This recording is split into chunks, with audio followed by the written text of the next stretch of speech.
Hello friends. First I am introducing myself. I am Sheetal Satish Jagtap. I am a junior college teacher in Radhabai Kale Mahila Mahavidyalaya, Ahmednagar. Now we are going to study our chapter number first, rotational dynamics in physics according to the new syllabus. In previous syllabus, circular motion and rotational motion are two different topics. But in this syllabus, these two topics merge together to form one topic whose name is rotational dynamics.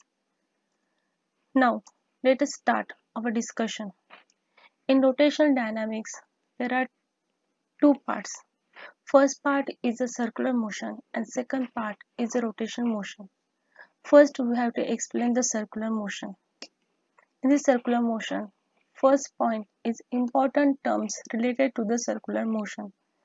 Circular motion perform करत असताना फिजिक्सच्या काही important terms त्यामध्ये involve होतात. त्या important term विषयी आपण discuss करूया. First important term is the angular displacement. The angular displacement is denoted by letter theta. The definition of angular displacement is the angle through which an object moves on circular path. जेव्हा एखादा particle circular path मध्ये move होतो, तो move होत असताना ज्या अँगलने तो मूव्ह होतो त्या अँगलला आपण अँग्युलर डिस्प्लेसमेंट म्हणतो. अँग्युलर डिस्प्लेसमेंट स्टडी करण्यासाठी आपण ही फिगर पाहूया. या फिगर मध्ये एक पार्टिकल आहे आणि तो युनिफॉर्म सर्क्युलर मोशन किंवा सर्क्युलर मोशन परफॉर्म करतोय. सर्क्युलर मोशन परफॉर्म करत असताना त्या पार्टिकलची जर आपल्याला पोझिशन एक्सप्लेन करायची असेल तर आपण इथे एक व्हेक्टर ड्रॉ करतो. हा व्हेक्टर आपण सेंटर ऑफ सर्कल पासून पोझिशन ऑफ पार्टिकल पर्यंत ड्रॉ करतो. त्या व्हेक्टरला आपण रेडियस व्हेक्टर म्हणतो. It is a vector drawn from centre of circle to the position of particle. आता आपण सपोज एक पार्टिकल आहे आणि तो इनिशियल पोझिशनला आहे. आपण त्या पार्टिक्युलर फोर्स अप्लाय केल्यानंतर तो इनिशियल पोझिशन सोडून देऊन फायनल पोझिशनला पोहोचतो काही वेळानंतर. त्या पार्टिकलने इनिशियल पोझिशन पासून फायनल पोझिशन पर्यंत जे काही डिस्टन्स जे काही डिस्प्लेसमेंट कव्हर केले आहे ते थीटाच्या फॉर्म मध्ये कव्हर केले आहे, म्हणजे या अँगलच्या फॉर्म मध्ये कव्हर केले. या अँगलला आपण अँग्युलर डिस्प्लेसमेंट म्हणतो. The SI unit of angular displacement is radian or degree.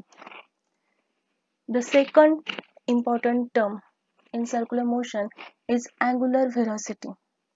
It is denoted by letter omega. Definition is the rate of change of position angle of an object with respect to time is known as angular velocity. The alternating definition of angular velocity is the time rate of change of angular displacement is known as angular velocity. Its SI unit is radian per second. The formula of angular velocity is d theta upon dt. In this formula, d theta means change of the position angle of an object and dt is a change in time. D theta can be written as theta f minus theta I. In this formula, theta f is the angular displacement of particle at final position and theta I is the angular displacement of particle at initial position and dt is change in time. Next important terms in circular motion is angular acceleration. It is denoted by letter alpha.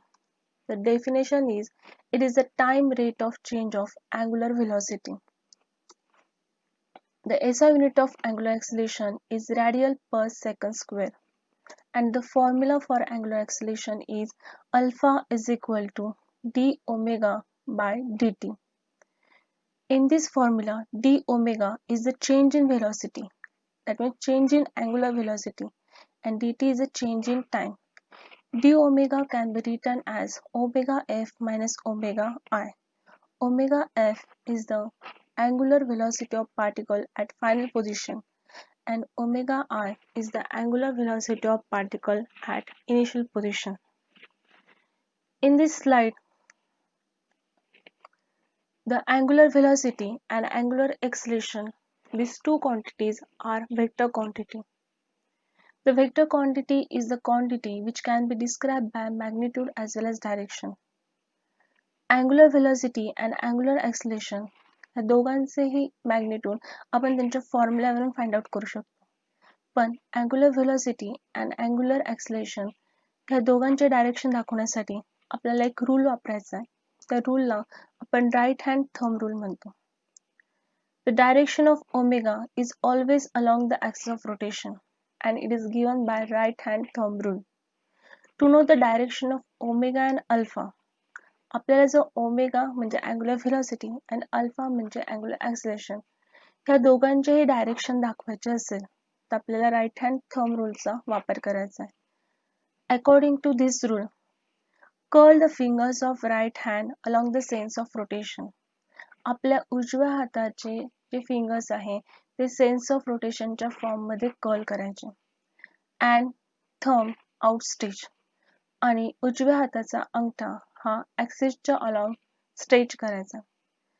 Then outstretch thumb gives the direction of omega or give the direction of angular velocity. उभा असलेला जो अंगठा आहे त्या अंगठ्याची direction म्हणजेच angular व्हेलॉसिटीची direction आहे. आता हा रूल एक्सप्लेन करण्यासाठी आपण एक्झाम्पल पाहूया. जर एखादा पार्टिकल अँटी क्लॉकवाईज डिरेक्शनने मूव्ह होत असेल तर अँग्युलर व्हेलॉसिटीची डायरेक्शन ही व्हर्टिकली अपवर्ड आहे आणि जर एखादा पार्टिकल सर्क्युलर मोशन परफॉर्म करत असताना क्लॉकवाईज डिरेक्शन मूव्ह होत असेल तर त्या पार्टिकलची डायरेक्शन ही व्हर्टिकली डाऊनवर्ड डिरेक्शनमध्ये. आता ह्या राईट हँड थंब रूलने आपण अँग्युलर व्हेलॉसिटीची डायरेक्शन एक्सप्लेन केली. त्याच पद्धतीने angular ॲक्सलेशन. In non-uniform circular motion, the direction of alpha is still along the axis of rotation. जेव्हा एखादा particle non uniform circular motion perform करतो तेव्हा त्याची direction he along the axis of rotation असते. ज्या ॲक्सिस भोवती तो रोटेट होतो त्या ॲक्सिसच्या अलॉंग त्या अँग्युलर ॲक्सलेशनची डायरेक्शन असते. पण ह्यामध्ये दोन केसेस आहे. For increasing the speed it is along the direction of omega. पण नॉन युनिफॉर्म सर्क्युलर मोशन मध्ये जेव्हा स्पीड हा इन्क्रीज होतो त्यावेळेस अँग्युलर ॲक्सलेशन आणि अँग्युलर व्हेलॉसिटी या दोघांच्या डायरेक्शन सेम असतात. That means it is in vertically upward direction. पण त्याच नॉन युनिफॉर्म सर्क्युलर मोशन मध्ये जर स्पीड त्या पार्टिकलचा स्पीड हा जर कमी झाला तर अँग्युलर व्हेलॉसिटी आणि अँग्युलर ॲक्सलेशन या दोघांच्याही डायरेक्शन अपोजिट असतात. Now, next point is relation between angular velocity and linear velocity. या पॉइंटमध्ये आपण angular velocity and linear velocity या दोघांचेही रिलेशन पाहणार आहोत. First of all, angular velocity is denoted by omega and linear velocity is denoted by v. Linear motion मध्ये linear velocity जो role play करते तोच role angular velocity rotation motion मध्ये आणि सर्क्युलर मोशन मध्ये प्ले करतो. तर ह्या दोघांचं जे रिलेशन आहे ते रिलेशन आपण पाहूया.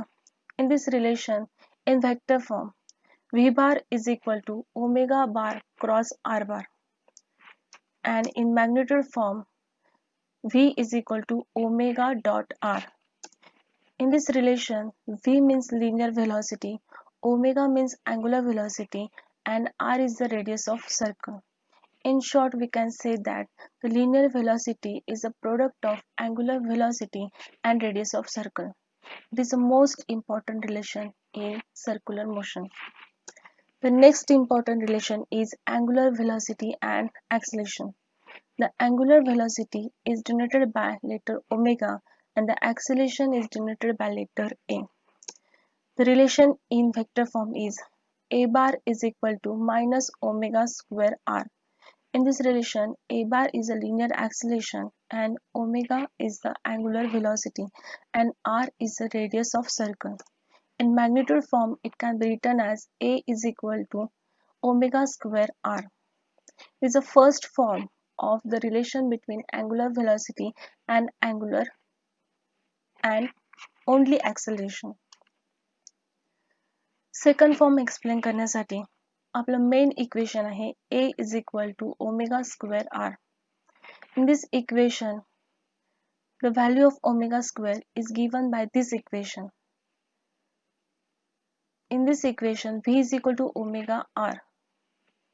Then omega is equal to V upon R, or omega square is equal to V square upon R square. Put this equation in this equation, we get A is equal to V square upon R square into R. R get cancelled. Then our equation become A is equal to V square upon R. In this relation, A is the acceleration, V is the linear velocity, and R is the radius of circle. This relation is the relation between linear acceleration and linear velocity. In this equation, put the value of R according to this equation. The value of R is nothing but V upon omega. Put this value in this equation, A is equal to V square upon R च्या जागेवर फक्त V upon omega put करायचे. V get cancelled, and then our equation becomes A is equal to V omega. In this equation, we get the relation A is equal to V omega. A means linear acceleration, V means linear velocity, and omega means angular velocity. तर आतापर्यंत आपण circular motion explain करण्यासाठी लागणाऱ्या सर्व important term अभ्यासल्या आहेत. आता या स्लाइड पासून आपण ऍक्च्युअल टॉपिकला स्टार्ट करणार आहोत. The first point in rotational dynamics is introduction. Rotational dynamics पैकी आपण सर्क्युलर मोशन हा पॉइंट डिटेलमध्ये स्टडी करणार आहोत. The first point is circular motion. The definition of circular motion: when particle moves along the circumference of circle, its motion is called as circular motion. According to the Newton's laws of motion, when force is given to inanimate body, then body is in motion. जेव्हा एखाद्या इनॅनिमेट बॉडीला force apply केला जातो तेव्हाच तो motion मध्ये येतो. असाच एक इनॅनिमेट ऑब्जेक्ट आहे की त्या ऑब्जेक्टला आपण फोर्स अप्लाय केला आणि त्यावेळेस तो ऑब्जेक्ट सर्कल फॉर्म मध्ये जर मूव्ह होत असेल किंवा अलॉंग द सर्कम्फरन्स मूव्ह होत असेल तर त्या पार्टिकलच्या मोशनला आपण सर्क्युलर मोशन म्हणतो. तर सर्क्युलर मोशन एक्सप्लेन करण्यासाठी आपण काही एक्झाम्पल्स पाहूया. First example, motion of the tip of the blades of fan.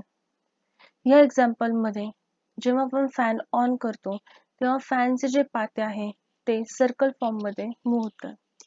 Second example मध्ये motion of swing of merry-go-round. Merry-go-round चालू केल्यानंतर मेरीगो राऊंडच्या ज्या चेअर्स आहे त्या सर्कल फॉर्म मध्ये मूव्ह होतात. Next example is motion of an object tied at the end of string and whirl in the circle. एखादा ऑब्जेक्ट जर आपण स्ट्रिंगला बांधलं आणि ती स्ट्रिंग जर व्हर्टिकली किंवा गोलाकार फिरवली तर तो ऑब्जेक्ट जो आहे तो सर्कल फॉर्म मध्ये मूव्ह होतो. या तिन्ही एक्झाम्पल मध्ये जे काही ऑब्जेक्ट्स आहे, जे फर्स्ट एक्झाम्पल मध्ये blades of fan, second example मध्ये swings or chairs of merry-go-round, and third example मध्ये an object tied to the end of the string. हे सर्व ऑब्जेक्ट फोर्स अप्लाय केल्यानंतर along the circumference of circle move होतात, म्हणून त्यांच्या मोशनला आपण सर्क्युलर मोशन म्हणतो. Then next point is characteristics of circular motion. There are two characteristics of circular motion. Out of these, first is it is a accelerated motion. जेव्हा एखादा particle circular motion perform करतो तेव्हा त्या पार्टिकलची velocity जी आहे ती velocity continuously change होते. म्हणजे velocity जर चेंज झाली तर त्या पार्टिकलचं ऍक्सिलरेशन सुद्धा काय होतं, चेंज होतं. That means as direction of velocity changes at every instant, then it is an accelerated motion. That means velocity changes, then acceleration is also changes. Circular motion मध्ये velocity ही continuously change होते आणि velocity change झाल्यामुळे ऍक्सिलेशन सुद्धा change होतं. म्हणून circular motion it is a accelerated motion. Then next characteristic is it is a periodic motion. It is a periodic motion हे explain करण्यासाठी मी तुम्हाला एक एक्झाम्पल देते. The motion of earth around the sun. जेव्हा earth ही सन भोवती circular form मध्ये move होत असते त्यावेळेस अर्थला सन भोवती एक रिव्होल्यूशन कंप्लीट करण्यासाठी 365 डेज लागतात. त्याच पद्धतीने त्याच अर्थला त्या सन भोवती दुसरं रिव्होल्यूशन कंप्लीट करण्यासाठी सुद्धा 365 डेज इतकाच टाइम लागतो. मग अर्थचं जे सन भोवतीचे जे मोशन आहे त्याला आपण पिरियडिक मोशन म्हणतो. मग periodic motion means during the motion the particle repeats its path again and again along the same trajectory at the same time. म्हणजे एखादा पार्टिकल मोशन मध्ये असताना तो त्याचा पाथ पुन्हा पुन्हा रिपीट करत असेल त्या सेम ट्रॅजेक्टरीवर आणि इक्वल टाइम मध्ये तर त्या मोशनला आपण पिरियडिक मोशन म्हणतो.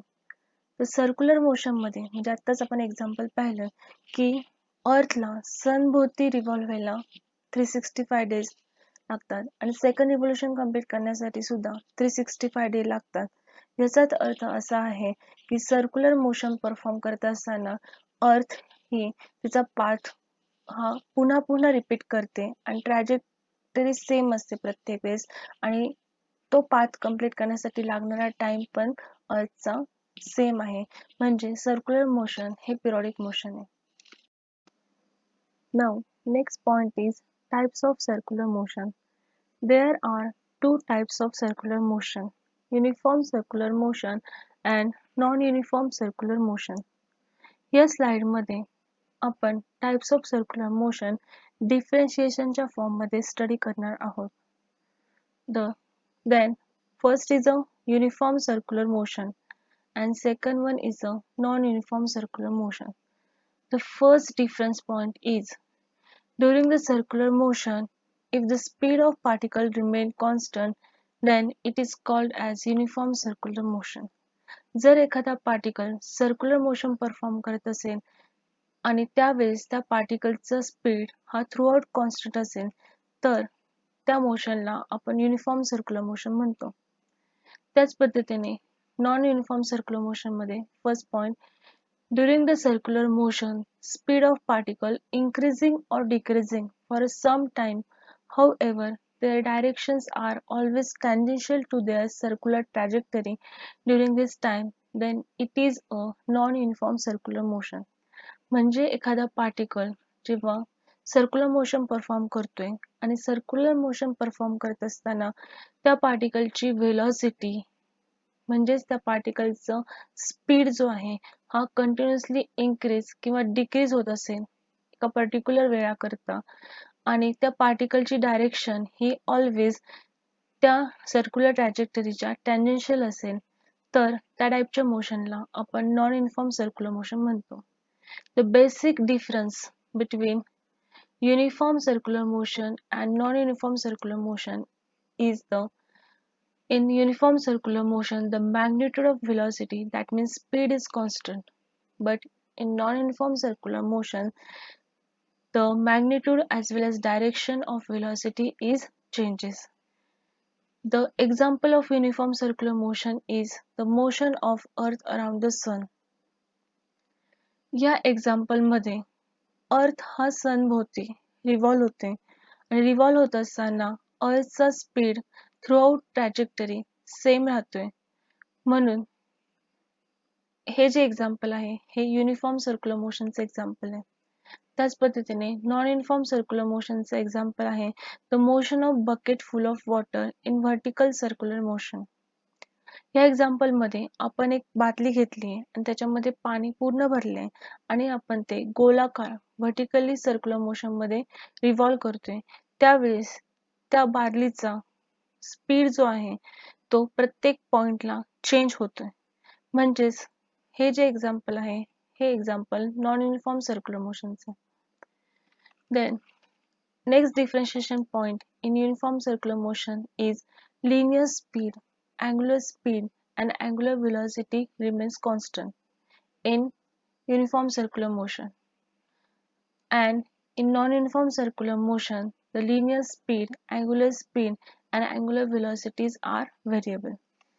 Then next difference point is uniform circular motion is due to the constant magnitude of linear velocity, it cannot produce tangential or transverse acceleration, that is at is equal to 0. The formula of tangential acceleration is the time rate of change of linear speed is called as tangential acceleration. Then at is equal to dv by dt. In this case, v is the speed of particle, but in uniform circular motion, speed is constant. That means at is equal to dv upon dt and v is constant. आपल्या सर्वांना माहिती की constant टर्मची derivative ही always 0 येते. त्यामुळे at is equal to formula येईल at is equal to 0. That means tangential acceleration is 0 in uniform circular motion. But in non-uniform circular motion, due to the change of magnitude of linear velocity, it produces tangential or transverse acceleration. Non-uniform circular motion मध्ये व्हेलॉसिटीचं magnitude आणि direction हे दोन्ही पण change होतात. त्यामुळे आपल्याला इथे tangential acceleration मिळू शकते. ते फिक्स आहे आणि ते आपण या फॉर्म्युलाने फाइंड आउट करू शकतो. at is equal to r alpha. Then next difference point in uniform circular motion is resultant linear acceleration is only centripetal or radial acceleration. कुठलाही पार्टिकल सर्क्युलर मोशन परफॉर्म करत असताना त्या पार्टिकल ॲट अ टाइम दोन acceleration act होतात. The resultant acceleration of that particle when particle performs circular motion is a is equal to ar bar plus at bar. But in uniform circular motion, at is equal to 0. That's why resultant linear acceleration a bar is equal to ar bar. But in non-uniform circular motion, the resultant linear acceleration is the vector sum of tangential and radial acceleration. Means कुठलाही particle जर non uniform circular motion perform करत असेल तर magnitude change होत असल्यामुळे त्याला tangential ॲक्सिलेशन मिळतं आणि तो पार्टिकल सर्क्युलर मोशन परफॉर्म करतोय म्हणजे त्याला रॅडियल ॲक्सिलेशन आहे. म्हणजेच त्या पार्टिकलवर ॲक्ट होणारं रिझल्टंट लिनियर ॲक्सिलेशन हे a bar is equal to at bar plus ar bar. Then next differentiation point in uniform circular motion is angular velocity of particle is constant, hence angular acceleration is 0, that is alpha is equal to 0. आपण मागच्या discussion मध्ये पाहिले the formula of alpha is equal to d omega by dt. But in this formula, omega is the angular velocity and angular velocity is constant in uniform circular motion. That means alpha is equal to d omega by dt and omega is constant. That's why alpha is equal to 0. And in non-uniform circular motion, the angular velocity continuously changes. That's why we get the value of angular acceleration is equal to alpha bar is equal to d omega bar upon dt.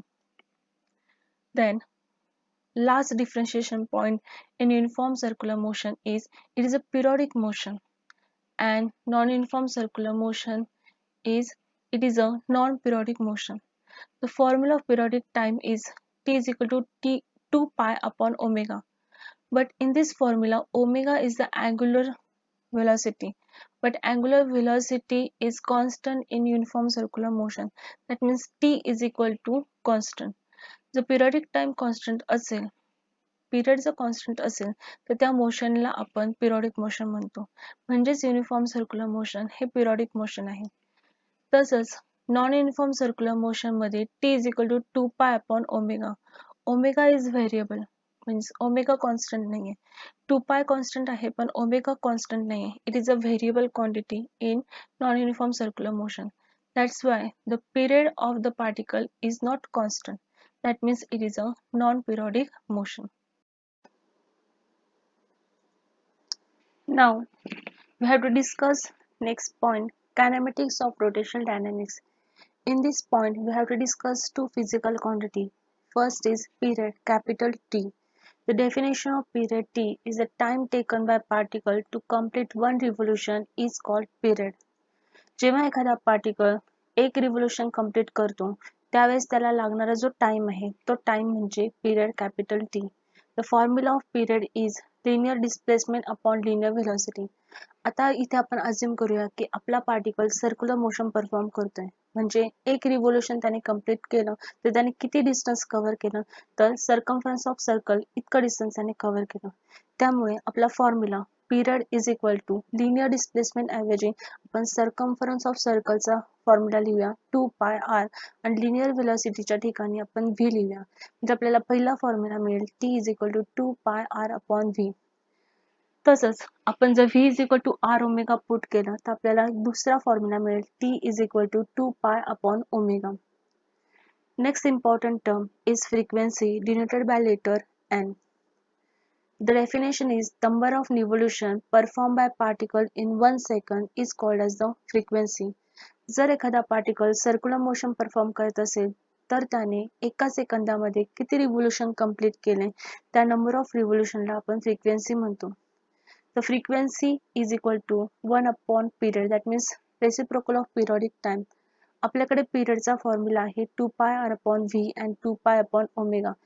त्यांचा reciprocal घेतला की आपल्याला frequency मिळेल. म्हणजे फ्रिक्वेन्सीचा formula आहे v upon 2πr किंवा omega upon 2π. Next our discussion is dynamics or of circular motion.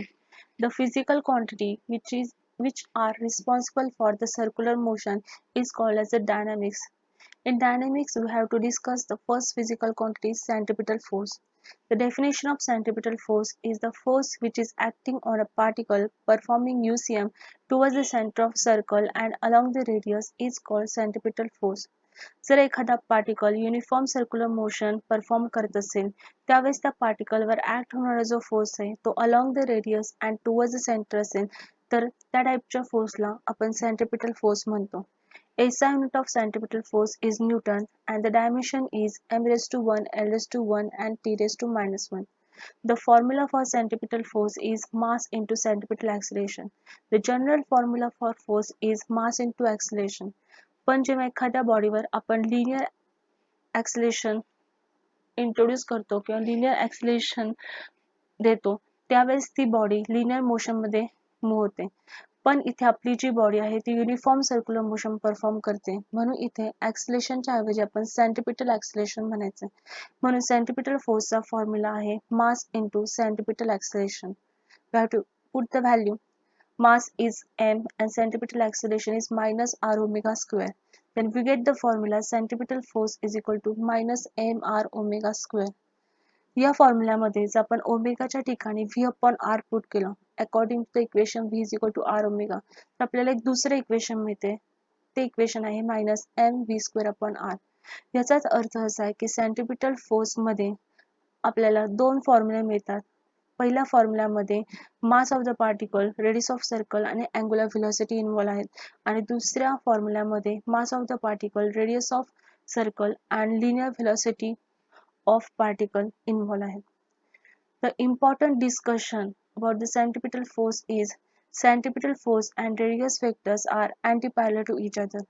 Centripetal force along the radius आहे and towards the center आहे आणि radius vector हा along the radius आहे but away from the center आहे आणि ते दोघेही along the radiusच act होत आहे म्हणून they are antiparallel to each other. म्हणून सेंट्रिपिटल फोर्स आणि रेडियस वेक्टर मधला अँगल जो आहे तो पाय और 180 डिग्री आहे. Next important physical quantity is centrifugal force. The definition is the force which is acting on a particle in UCM directed away from the center of circle and along the radius is called centrifugal force. जर एखादा particle uniform circular motion perform करत असेल त्यावेळेस त्या पार्टिकलवर act होणारा जो force आहे तो along the radius and away from the centre असेल तर त्या फोर्सला आपण सेंट्रिफ्युगल फोर्स म्हणतो.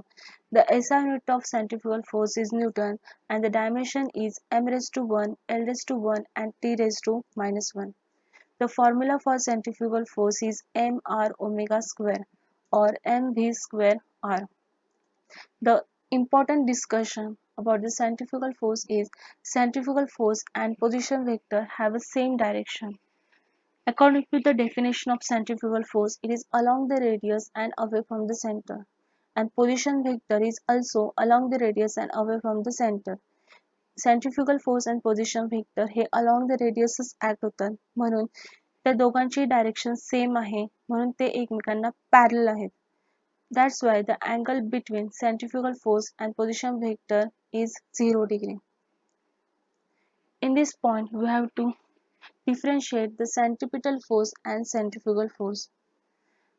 The first differentiation point of centripetal force is it is always directed towards the center of circle and along the radius. But centrifugal force is always directed away from the center of circle and along the radius. Second differentiation point is it is a centripetal force is a real force and centrifugal force is not real force. It is an imaginary force or it is a pseudo force. Third differentiation point of centripetal force is it arises in inertial frame of reference and centrifugal force is arises in non-inertial frame of reference. म्हणजेच inertial frame of reference म्हणजे the frame of reference which are in a stationary condition or which are moving with constant velocity. जेव्हा एखादी frame of reference stationery असते आणि constant व्हेलॉसिटीने move होत असते त्यावेळेस तिथे सेंट्रिपिटल फोर्स निर्माण होतो. आणि एखादी फ्रेम ऑफ रेफरन्स ही कंटिन्युअसली ॲक्सिलरेटेड पोझिशनमध्ये असते, कंटिन्युअसली व्हेरिएबल स्पीडने मूव्ह होत असते, त्या फ्रेम ऑफ रेफरन्समध्ये आपल्याला सेंट्रिफ्युगल फोर्स पाहायला मिळतो. Next differentiation point is centripetal force is responsible for uniform circular motion. म्हणजे कुठल्याही बॉडीवर जर आपण सेंट्रिपिटल फोर्स ऍक्ट केला तर ती body uniform circular motion perform करते. पण कुठल्याही बॉडीवर जर आपण सेंट्रिफ्युगल फोर्स ऍक्ट केला तर ती body uniform circular motion perform करत नाही. And last differentiation point of centripetal force is a cause of circular motion. म्हणजे कुठलीही बॉडीला जर आपण सर्क्युलर फॉर्ममध्ये जर रिव्हॉल्व करायचं असेल तर त्या बॉडीवर सेंट्रिपिटल फोर्स ऍक्ट करावाच लागतो. म्हणजे सर्क्युलर मोशनचं रिझन हे सेंट्रिपिटल फोर्स आहे. आणि कुठलीही बॉडी जर सर्क्युलर मोशन परफॉर्म करत असेल तर त्या सर्क्युलर मोशनमुळे एक इफेक्ट तयार होतो आणि तो इफेक्ट म्हणजेच तुमचा काय आहे centrifugal force. The example for centripetal force is the motion of earth around the sun is the example for centripetal force. आणि सेंट्रिफ्युगल फोर्सचं एक्झाम्पल आहे की जर आपण एका व्हेकल मध्ये बसलेलो असो आणि व्हेकल ही हॉरिझॉन्टल सर्क्युलर ट्रॅक मध्ये रिव्हॉल्व होत असेल आणि ती रिव्हॉल्व होत असताना तिने सडनली लेफ्ट साइडला टर्न घेतला तर व्हेकल मधले जो पॅसेंजर आहे त्या पॅसेंजरला राईट साइडला खेचल्यासारखं वाटतं. तर हा जो आउटवर्ड फील आहे तो आउटवर्ड फील जो आहे त्याला आपण सेंट्रिफ्युगल फोर्स म्हणतो. Our next point is आत्ताच आपण पाहिले की real force and pseudo force are equal in magnitude but opposite in direction. आपण दोघांचेही फॉर्म्युले जर पाहिले तर सेंट्रिपिटल फोर्सचा फॉर्म्युला आहे -mr ओमेगा स्क्वेअर आणि सेंट्रिफ्युगल फोर्सचा फॉर्म्युला आहे mr ओमेगा स्क्वेअर. ह्या दोन्ही फॉर्म्युलेज आपण स्टडी केले तर आपण म्हणू शकतो की real force and pseudo force have equal magnitude म्हणजे mr omega square but opposite in direction. एका ठिकाणी मायनस आहे आणि एका ठिकाणी प्लस आहे. Centripetal force is a net real force and centrifugal force is a net pseudo force. आणि जर हे दोन्ही फोर्स एका बॉडीवर ऍट अ टाइम ऍक्ट झाले तर त्या बॉडीवर ऍक्ट होणारा रिझल्टंट फोर्स हा ऑलवेज काय असतो 0. That means summation of real force plus pseudo force is equal to 0. mr omega square minus mr omega square is equal to 0. आता हे जे डिस्कशन आपण केलेले आहे ते आपण या डायग्राम थ्रू पाहूया. इथे एक पर्सन आहे आणि हा पर्सनच्या हातामध्ये एक स्ट्रिंग आहे आणि त्या स्ट्रिंगला त्याने एक बॉल अटॅच केलेला आहे, बांधलेला आहे किंवा टॅग केलेला आहे. आणि ही सिस्टीम तो vertically circular horizontal circular motion मध्ये रिव्हॉल्व करतोय. जर आपण ह्या पर्सनच्या व्ह्यूने जर पाहिलं तर ह्या बॉलवर तो सेंट्रिपिटल फोर्स ऍक्ट करतो, म्हणून हा बॉल सर्क्युलर मोशन परफॉर्म करतोय. आपण आताच पाहिलंय की centripetal force is a reason for circular motion. म्हणजे कुठल्याही बॉडीवर, म्हणजे इथे आपण बॉलवर सेंट्रिपिटल फोर्स ऍक्ट केलेला आहे म्हणून हा बॉल सर्क्युलर मोशन परफॉर्म करत आहे. जेव्हा हा बॉल सर्क्युलर मोशन परफॉर्म करतोय तेव्हा ह्या सर्क्युलर मोशनचा इफेक्टमुळे ह्या बॉलवर एक दुसरा फोर्स ऍक्ट होतोय, त्याला आपण काय म्हणतोय, सेंट्रिफ्युगल फोर्स. आणि हा सेंट्रिफ्युगल फोर्स ह्या बॉलला सेंटर पासून लांब खेचण्याचा प्रयत्न करतोय. आणि आत्ताच आपण जे डिस्कशन पाहिलेले त्या डिस्कशन मध्ये सेंट्रिपिटल फोर्स आणि सेंट्रिफ्युगल फोर्सचं मॅग्निट्यूड सेम असतं, फक्त त्याची डायरेक्शन काय असते, अपोजिट. हे दोन्ही फोर्स या बॉलवर ऍट अ टाइम ऍक्ट होत आहे, म्हणून त्या ह्या बॉलवर ऍक्ट होणारा रिझल्टंट फोर्स ह्या ठिकाणी काय आहे, 0. म्हणून हा बॉल ह्या सर्क्युलर मोशन मध्ये इझिली रिव्हॉल्व करते, तो सेंटरकडे पण अट्रॅक्ट होत नाही आणि सेंटर पासून पण लांब जात नाही. Now, next point is application of uniform circular motion. The first application is vehicle along a horizontal circular track. See this picture. It is a vehicle having mass m moving along the horizontal circular track. Textbook मध्ये आपल्याला ही diagram दिलेली आहे आणि ह्या डायग्रामवरून आपल्याला derivation derive करायचं आहे. जेव्हा ही व्हेकल सर्क्युलर ट्रॅकमध्ये हॉरिझॉन्टल सर्क्युलर ट्रॅकमध्ये युनिफॉर्म सर्क्युलर मोशन परफॉर्म करते त्यावेळेस त्या व्हेकलवर at a time 3 force act होतात. First force is a normal reaction. Normal reaction नेहमी दोन बॉडी एकमेकांच्या कॉन्टॅक्टमध्ये असल्यावर निर्माण होतो. इथे vehicle and surface of road एकमेकांच्या कॉन्टॅक्टमध्ये आहे, त्यामुळे तिथे एक नॉर्मल रिॲक्शन फोर्स अप्लाय झालाय आणि हा ऑलवेज सरफेसला परपेंडिक्युलर आहे. This normal reaction force is perpendicular to the surface of road and it is always directed in vertically upward direction. त्याच वेळेस या व्हेकलवर एक दुसरा फोर्स ऍक्ट होतो, तो आहे weight of the vehicle. It is always acted in vertically downward direction. These two forces are balance each other. Hence, our first equation is N is equal to mg. Normal reaction can be balanced by the weight of the vehicle. It is your first equation. Next, जेव्हा ही vehicle circular form मध्ये uniform circular motion perform करते horizontal circular ट्रॅकवर, त्यावेळेस या circular मोशनमुळे या व्हेकलवर एक effect produce होतो. त्या इफेक्टला आपण सेंट्रिफ्युगल फोर्स म्हणतो आणि या सेंट्रिफ्युगल फोर्समुळे ही व्हेकल सेंटरपासून लांब खेचली जाते. पण त्याच वेळेस तिथे एक दुसरा एक फोर्स असतो, त्याला आपण फोर्स ऑफ फ्रिक्शन म्हणतोय आणि हा फोर्स ऑफ फ्रिक्शन या सेंट्रिफ्युगल फोर्सला बॅलन्स करतो आणि व्हेकलला सर्क्युलर ट्रॅकवर सर्क्युलर मोशन मध्ये रिव्हॉल्व करतो. That means this force of friction can be balanced by the centrifugal force. That means Fs is equal to centrifugal force or mr omega square or mv square upon r. Next, divide equation 2 by equation 1. We get Fs upon n is equal to mv square upon r divided by mg. In this case, m get cancelled. Then our equation become v square upon rg. This equation number 3rd.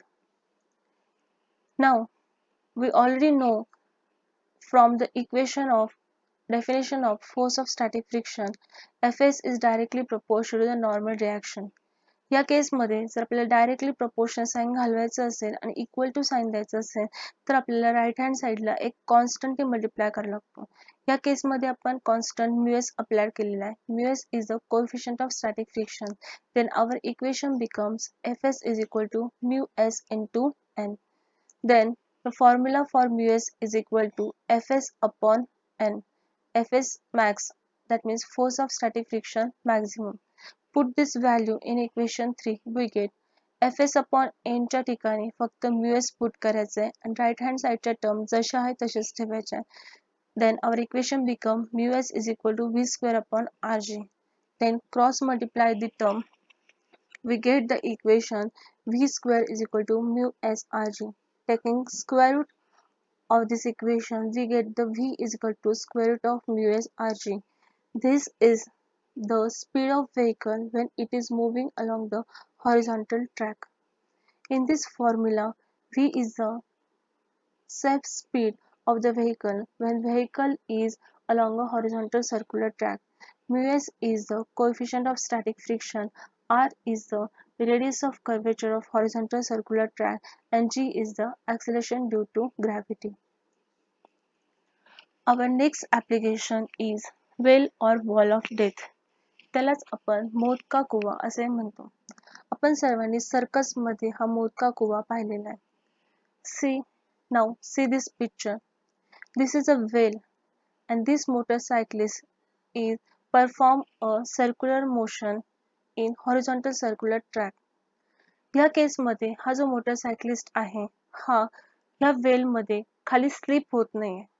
तर इथे slip न होण्यापाठीमागचं कारण असं आहे की हा मोटरसायकलिस्ट जो आहे तो त्याचा स्पीड मेंटेन करतोय. एक पर्टिक्युलर स्पीड काय करतोय मेंटेन करतोय.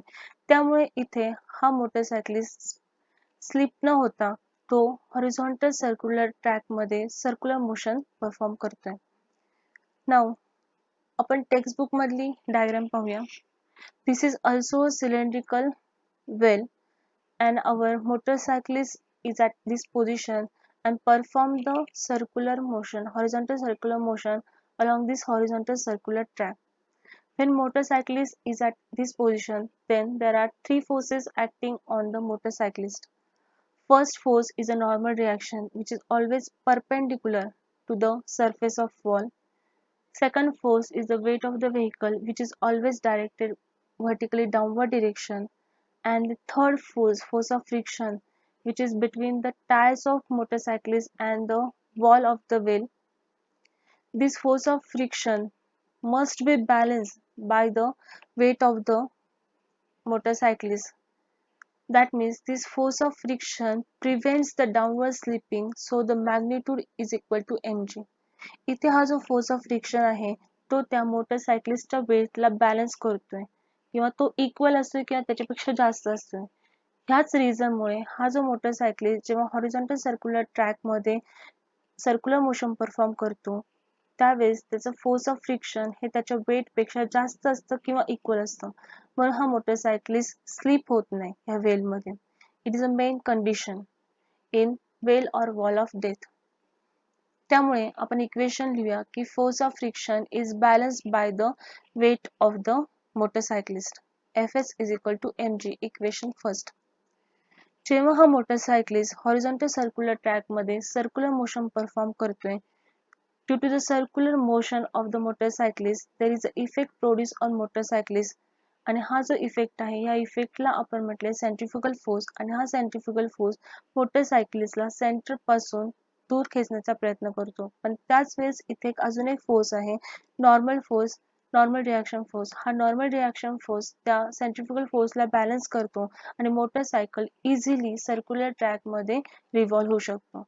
The second equation, balancing equation is n is equal to mr omega square.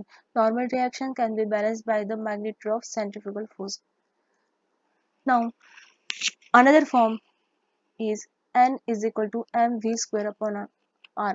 आताच आपण पाहिले की सेंट्रिफ्युगल फोर्सचे दोन फॉर्म्युले mr ओमेगा स्क्वेअर आणि mv स्क्वेअर अपॉन r. आपण कुठलेही फॉर्म्युले इथे यूज करू शकतो. Next, well or wall of डेथची अजून एक कंडिशन आहे. पहिली कंडिशन काय आहे? Frictional force prevents the downward slipping, so its weight is equal to the weight of the motorcyclist. It is a first condition. And second condition is, in this case frictional force is always less than or equal to mu sn. आपण frictional फोर्सची definition सुद्धा पाहिली आहे, त्याचा formula सुद्धा आपण 11th standard मध्ये पाहिला. According to that formula we get the force of static friction is less than or equal to mu sn. आता हे जे इक्वेशन आहे हे इक्वेशन आपल्याला 1 and 2 च्या फॉर्म 1 and 2 इक्वेशन वापरून थोडं रिअरेंज करायचं. According to the equation 1 Fs is mg. Fs च्या ठिकाणी आपण mg पुट करूया. आणि according to the second equation n is equal to mv square upon r. फक्त n च्या ठिकाणी mv square upon r put करायचे. Then our new equation is mg is less than or equal to mu s n v square upon r. ह्या equation मध्ये m cancel केले तर आपलं next equation मिळते g is less than or equal to mu s v square upon r. Now cross multiplying the term we get gr divided by mu s is less than or equal to v square. आता इथे फक्त आपल्याला एक rearrangement करायची आहे. V स्क्वेअरच्या फॉर्ममध्ये equation लिहायचं आहे म्हणजे V square is equal to greater than or equal to G R upon mu S. हेच इक्वेशन लिहिले, फक्त व्ही स्क्वेअर स्टार्टला घेतलं. Taking the square root of this equation we get the value V minimum is equal to or V minimum is less than or greater than or equal to square root of Rg upon mu s. This is the minimum speed of vehicle when it is moving along a horizontal circle inside a vertical cylindrical wall. आता वेल of death और वेल or wall of death वर depend एक problem पाहूया. Now I am read this problem. A motorcyclist to be treated as a point mass is undertake horizontal circle inside cylindrical wall of well of inner radius 4 meter. Coefficient of static friction between the tires and the wall is 0.4. Calculate the minimum speed and frequency necessary to perform this stunt. G is equal to 10 meter per second square. तर या फॉर्म्युल्यामध्ये आपण ह्या प्रॉब्लेममध्ये आपण given data पाहूया. Inner radius that means R is equal to 4 metre, coefficient of static friction that means mu is equal to 0.4, and we have to calculate the minimum speed that means v minimum is equal to question mark and frequency necessary that means n is equal to question mark. आताच आपण जे derivation पाहिले त्यामध्ये आपण V मिनिममचा formula पाहिला. V minimum is greater than or equal to square root of R G upon mu. ह्या केसमध्ये आर ची व्हॅल्यू आहे 4, जी ची व्हॅल्यू आहे 10 आणि म्यू ची व्हॅल्यू आहे 0.4. Put this equation values in this equation we get the formula, we get the value v minimum is equal to 10 meter per second. Next physical quantity is frequency. The formula is omega is equal to 2 pi n, but इथे आपल्याकडे ओमेगाची value नाहीये म्हणून आपण v is equal to R omega हा formula find out करूया. आपल्याकडे v ची value आहे 10 metre per second. then v is equal to r omega or v is equal to 2 pi r n. Therefore n is equal to v upon 2 pi r. आपल्याकडे v आहे 10 metre per second, pi ची value 22 divide by 7, r ची value घ्यायची आहे 4 आणि ह्या value put केल्यानंतर आपल्याला फ्रिक्वेन्सी मिळेल की जिची व्हॅल्यू आहे 0.38 हर्ट्ज. तर इथपर्यंत आपलं फर्स्ट लेक्चर कंप्लीट झालेलं आहे. ह्या लेक्चरमध्ये आपण जेवढे काही पॉइंट डिस्कस केले आहे त्यावर काही इम्पॉर्टंट क्वेश्चन मी देत आहे. First important question is what is the circular motion, state it's characteristic. हा क्वेश्चन 2 मार्क्स साठी विचारला जाईल. इथे तुम्हाला सर्क्युलर मोशनची डेफिनेशन आणि त्याचे कॅरेक्टरिस्टिक स्टेट करायचे. Second question define period and frequency of particle performing circular motion. इथे तुम्हाला पिरियड आणि फ्रिक्वेन्सी ऑफ पार्टिकल चे डेफिनेशन आणि फॉर्म्युले इथे एक्सप्लेन करायचे. This question contain again 2 marks. Distinguish between UCM and non UCM हा जो क्वेश्चन आहे हा 2 किंवा 3 मार्कासाठी येऊ शकतो. प्रत्येक डिफरन्स पॉइंट हा 1 मार्कासाठी असेल. Question number 4 distinguish between centripetal and centrifugal force. This question contain again 2 or 3 marks. Question number 5 derive an expression for speed of vehicle which is moving only horizontal circular track. म्हणजे horizontal circular road मध्ये जर एखादी vehicle move होत असेल तर त्याचा safe speed जो आहे त्याचा फॉर्म्युला इथे तुम्हाला डिराइव्ह करायचा आहे. This question contain again 2 marks and derive an expression for speed of vehicle which is moving in well or wall of death. Last derivation मध्ये पाहिलेले तेच डेरिव्हेशन इथे लिहायचं आहे. This derivation again contain 2 marks. Okay, thanks for watching this video.